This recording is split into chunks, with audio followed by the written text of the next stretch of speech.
আজকে যে অঙ্কটার দিকে আমরা তাকাবো সেটা হচ্ছে 23-3 নম্বর দাগের বিয়ের 2। এখানে সত্যি মিথ্যা বলতে হবে। এটা খুবই ট্রিকি একটা অঙ্ক, যেটা বলেছে cos 0 ডিগ্রি থেকে গুণ করতে করতে করতে আমরা 1 ডিগ্রি 2 ডিগ্রি 3 ডিগ্রি করতে করতে 90 ডিগ্রি পর্যন্ত এর গুণ করি, তাহলে এর মান হবে 1।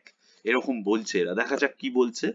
cos 0 degree into cos 1 degree into cos 2 degree into এরকম করতে করতে cos 90 ডিগ্রি, এটা যদি আমরা গুণফল করি তখন এর মান মনে হচ্ছে 1, এরা বলছে।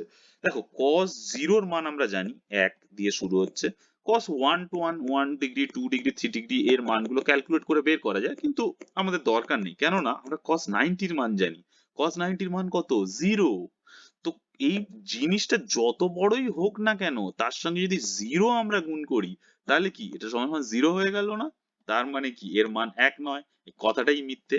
তাহলে এটা হয়ে গেল একটা ফলস বা মিথ্যে গল্প। তাহলে cos 90 যেহেতু এখানে আছে, এটা 0, তো গুণ করলে 0 হয়ে যাচ্ছে, তো এর মান 1 কখনোই নয়।